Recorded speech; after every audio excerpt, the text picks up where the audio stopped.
베이스 점핑은 제대로만 한다면 세계에서 가장 안전한 익스트림 스포츠 중 하나입니다. 2017년 프로 점퍼 마일스 디션은 아이다호의 페린 브리지에서 4,500번째 베이스 점프를 성공적으로 마쳤고 매번 안전하게 착지했습니다. 이곳은 매년 수천 명의 점퍼들이 486피트 아래 스네이크 리버 캐년으로 뛰어내리는 곳입니다. 대부분은 아무런 상처 없이 걸어서 돌아갑니다. 이런 놀라운 이야기들을 어디서 찾았는지 맞춰보세요. 맞아요. 바로 이 스포츠를 홍보하는 어드벤처 회사들과 베이스 점프 학교들의 웹사이트와 소셜미디어 채널에서 찾았습니다. 하지만 물론 숨막히는 경치와 자유 낙하의 짜릿함 너머로 이런 홍보 자료 어디에도 베이스 점핑의 어두운 면에 대해서는 언급하지 않았습니다. 아래 탈로스 지대에 안전하게 착지하는 점퍼가 있는가 하면 살아서 땅으로 돌아오지 못한 이들의 이야기도 있습니다. 한 번의 잘못된 결정이 얼마나 빨리 치명적으로 변할 수 있는지 알게 되면 절벽 끝에서 뛰어내리는 짜릿함도 잊게 됩니다. 익스트림의 세계에 오신 걸 환영합니다. 2011년 11월 15일 홀리 브리자는 유타주 프라보에서 2명의 반 친구와 함께 학교 프로젝트를 하고 있었습니다. 그녀는 절벽을 바라보다가 한순간의 결정으로 모든 것을 잃게 되었지만 홀리는 초보자가 아니었습니다. 그녀는 유타 대학교의 24세 예비 의대생이었고 더 중요한 것은 64번의 베이스 점프와 거의 200번의 스카이다이빙 경험, 이 있는 숙련된 낙하산 장비 전문가였습니다. 베이스 커뮤니티의 친구들은 그녀를 정말로 집중력이 뛰어난 사람, 그러니까 어리석은 위험을 감수할 마지막 사람이라고 묘사했습니다. 그날 오후 4시쯤 학업이 끝나갈 무렵이었습니다. 홀리는 학교 밖을 바라보았습니다. 학교는 와이 마운틴 근처였고 그 절벽은 그녀가 자주 보던 곳이었습니다. 날씨도 좋아 보였습니다. 홀리의 베이스 점프 장비가 이미 그곳에 있어 그는 집에 가기 전 빠르게 점프를 하기로 했습니다. 여기서 문제가 될 수 있는 것은 베이스 점프에서 고도가 유일한 안전 여유라는 점이었습니다. 기본적으로 더 높은 곳에서 점프할수록 살아남을 확률이 높아집니다. 홀리가 바라보고 있던 절벽은 고작 400피트 정도 높이였습니다.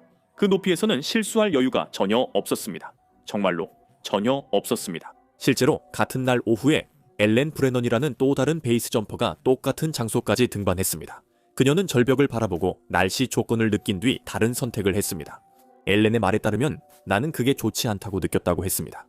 그래서 그녀는 돌아서 집으로 갔습니다. 하지만 홀리는 그날 뛰기로 선택했고 다음에 무슨 일이 일어났는지 완전히 이해하려면 베이스 점프가 어떻게 이루어지는지 이해해야 합니다.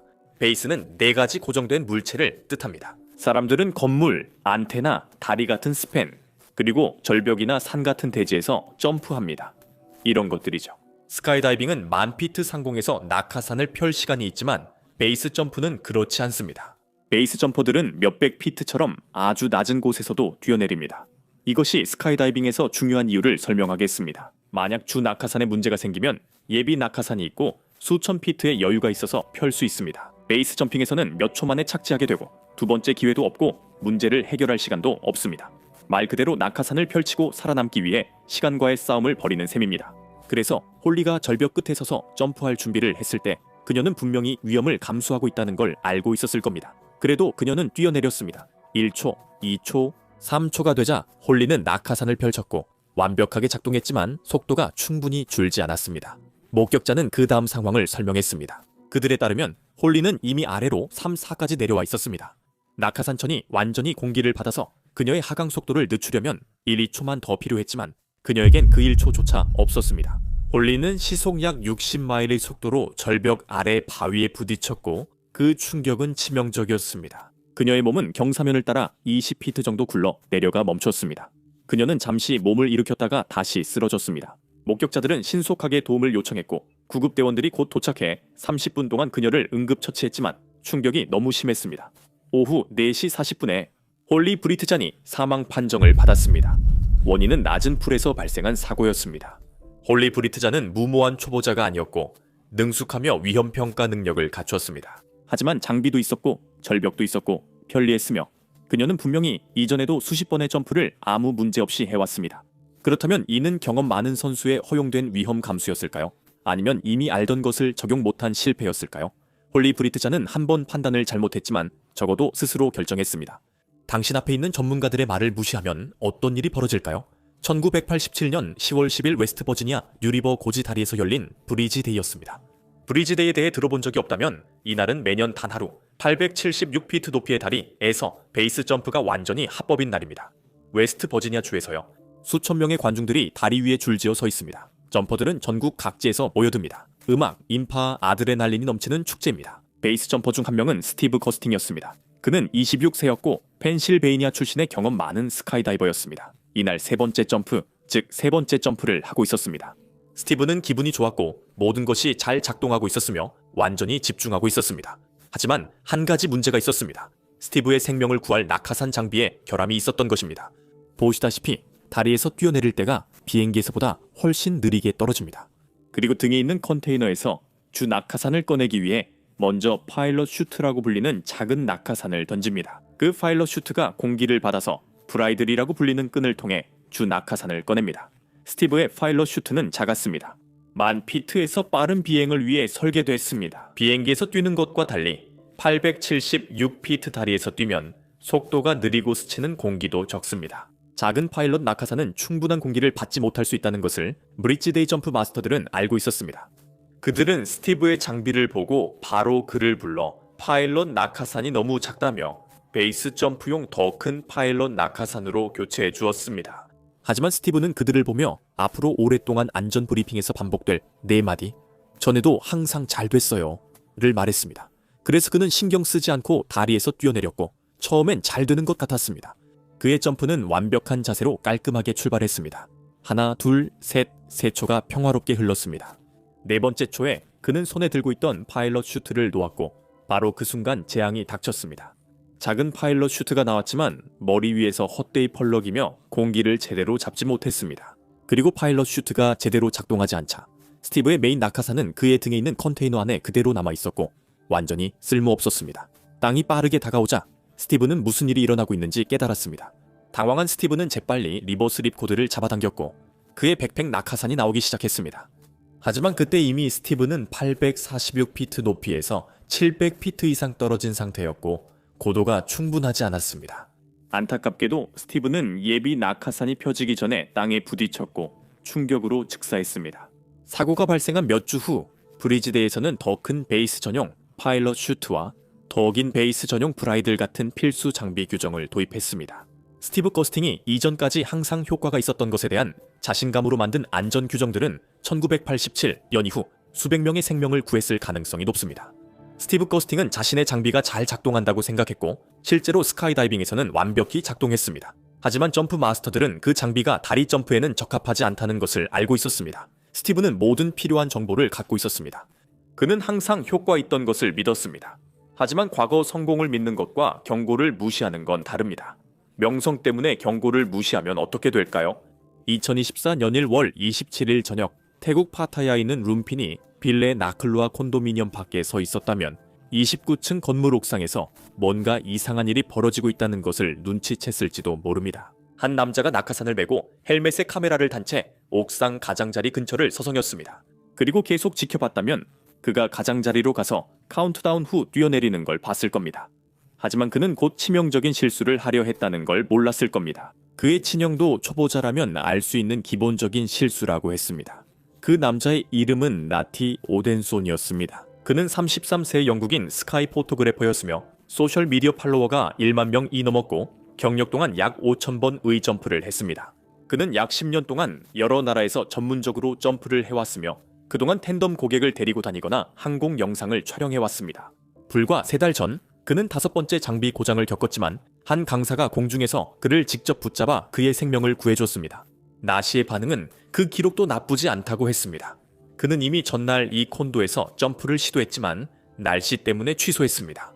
이제 그는 다시 돌아왔습니다. 같은 옷, 같은 장비였습니다. 한 태국인 친구가 그가 옥상에 접근할 수 있도록 도와줬습니다. 둘 다 불법임을 알았지만 나시는 그 영상이 필요했고 팔로워들은 콘텐츠를 기대했습니다. 그는 서둘러야 했고 카메라와 조명은 이미 그를 비추고 있었습니다. 그는 그 장면을 보안 요원에게 들키기 전에 찍고 싶었습니다. 클립을 얻기 위해 서두른 나시는 급히 장비 점검을 마치고 장비를 착용한 뒤 핸들을 확인해 출발 준비를 했습니다. 하지만 그 급한 마음에 그는 첫날 학생에게도 분명히 보일 만한 것을 놓쳤습니다. 파일럿 슈트를 보세요. 작은 낙하산은 브라이들이라는 끈으로 큰 낙하산과 연결됩니다. 이 시스템이 작동하려면 브라이들이 등에서 머리 위 공기까지 막힘없이 연결되어야만 합니다. 나티는 브라이드를 하네스 안으로 통과시켰고 그것은 스트랩 아래에 갇혀 그의 몸에 꽉 붙어 있었습니다. 무슨 일이 일어나도 물리 법칙이 이미 결과를 정했습니다. 나시가 파일럿 슈트를 아무리 던져도 몸에 고정되어 있었고 메인 낙하산을 꺼낼 수 없었습니다. 하지만 나시는 이를 몰랐습니다. 카메라는 그의 마지막 자신감 있는 순간을 포착했습니다. 그는 헬멧과 카메라를 점검하고 수평선을 바라보며 5마디를 말했습니다. 셋, 둘, 하나, 잘 있어. 그리고 그는 공중으로 뛰어올랐습니다. 나시는 파일럿 슈트를 펼쳤고 완벽하게 작동했습니다. 파일럿 슈트는 공기를 받아 브라이드를 당기며 메인 낙하산을 꺼내려 했지만 브라이드는 하네스에 걸려 있었습니다. 그것은 하네스를 쓸모없이 당기기만 했습니다. 나시는 떨어지면서 나시는 29층 높이를 조용히 추락했습니다. 그는 나무를 통과했고 시속 60마일 이 넘는 속도로 떨어진 그의 몸은 즉시 콘크리트에 부딪혔습니다. 충격은 즉각적이었고 모든 것이 끝났습니다. 그렇게 해서 5,000번의 점프를 했다고 주장한 전문가가 초보 학생도 알아챌 실수로 인해 목숨을 잃었습니다. 다음 이야기가 보여주듯 압박감 속에서 초보자 같은 실수는 매우 흔하며 예상치 못한 사람들에게도 발생합니다. 2003년 11월 23일 프랑스 돌 근처에서 늦은 저녁에 한 사건이 일어나려 하고 있었습니다. 이 사건은 아무리 뛰어난 훈련을 받았더라도 잘못된 상황에서 적용된다면 그것이 오히려 죽음의 선고가 될 수 있다는 것을 증명하게 됩니다. 그날 저녁 두 남자가 검은 계곡 위 500피트 높이로 솟아오른 거대한 콘크리트 다리인 비에듀크 드 톨 위에 서 있었습니다. 그중 한 명은 브루노 바렐이었습니다. 그는 43 프랑스인으로 소셜 네트워크 서비스 인기를 위해 그곳에 있던 게 아니었습니다. 브루노는 전직 특수부대 장교였습니다. 그는 경력 대부분을 고고도 저곡에 낙하 High Altitude Low Opening 점프로 보냈고 이는 전개 특수부대 엘리트들이 사용하는 기술입니다. 두려움과 아드레날린을 다루는 법을 아는 사람이 있다면 바로 그였습니다. 하지만 이날 밤 브루노는 힘으로 벗어날 수 없는 위협에 직면했습니다. 브루노와 그의 친구는 이유가 있어서 다리에 있었습니다. 그들은 불법 베이스 점프를 하러 온 것이었습니다. 그들은 어둠 속 도로 한가운데서 장비를 준비하던 중 멀리서 고속도로 순찰대 헤드라이트가 나타났습니다. 경찰관은 낙하산을 든 두 남자를 보고 즉시 상황을 파악했습니다. 그들은 체포를 하기 위해 다가가기 시작했습니다. 브루노와 그의 친구는 혼란과 어둠 속에서 즉시 장비를 챙겨 다리 끝으로 달려갔습니다.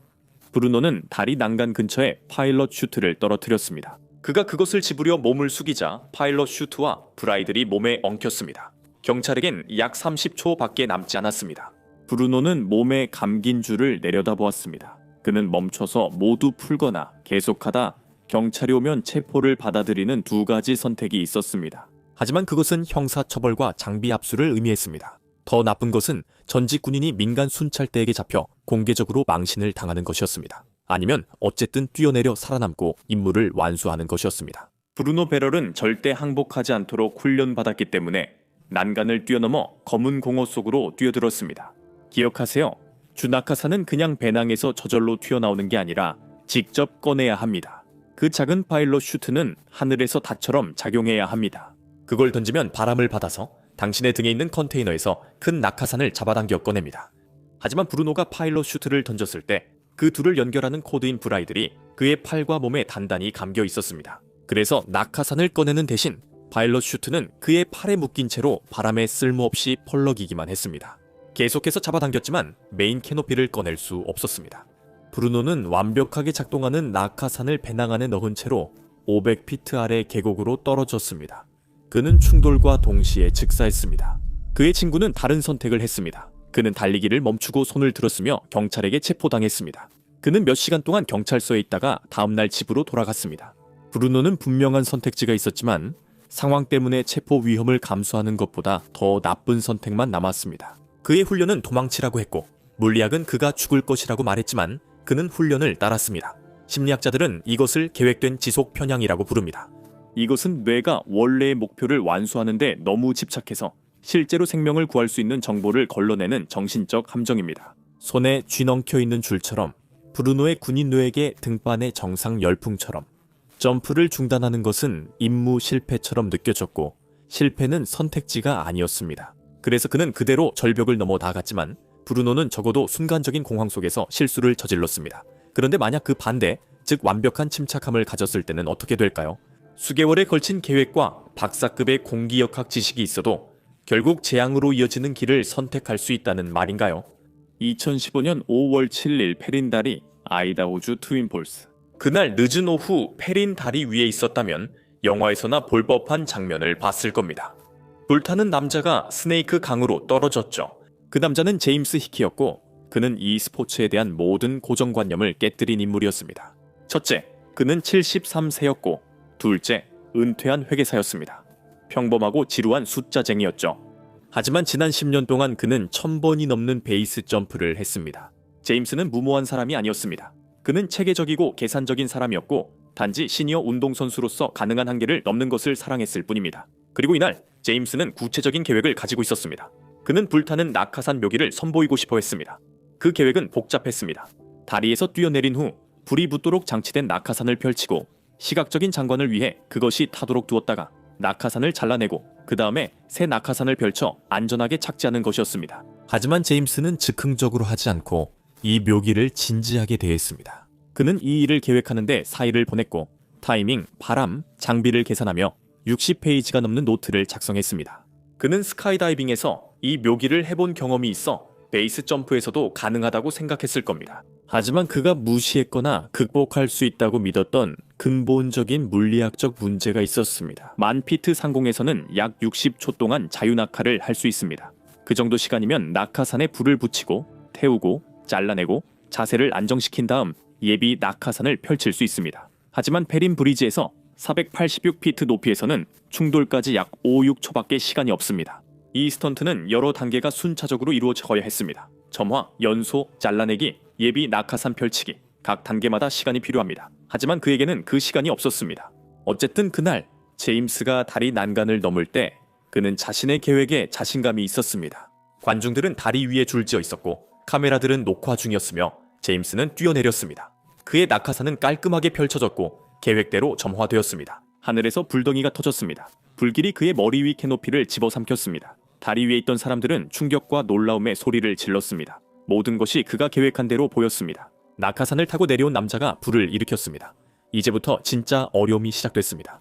제임스는 불타는 낙하산을 잘라내고 예비 낙하산을 펼쳐야 했습니다. 바로 그 순간 재앙이 닥쳤습니다. 그가 열었는지 회전이나 중력 가속도 때문인지는 영원히 알 수 없습니다.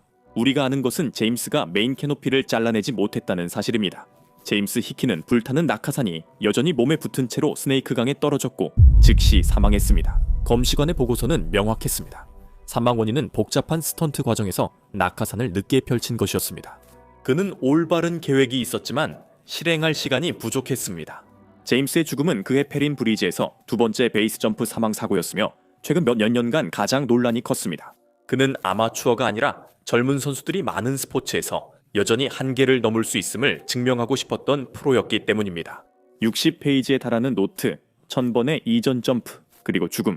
시간은 누구도 기다려주지 않습니다. 증명할 것이 있는 프로조차도 예외는 아닙니다. 저는 이런 생각이 듭니다. 극한의 경험이 일종의 망상을 만들어내는 걸까요? 충분히 계획하고 오랫동안 준비하면 우주가 당신에게 맞춰줄 것이라는 믿음 말입니다. 저는 왜 히키가 그런 선택을 했었는지 모르겠습니다. 하지만 그는 스스로 결정했습니다. 우리의 마지막 이야기는 시스템 실패 시 일어나는 일에 관한 것입니다.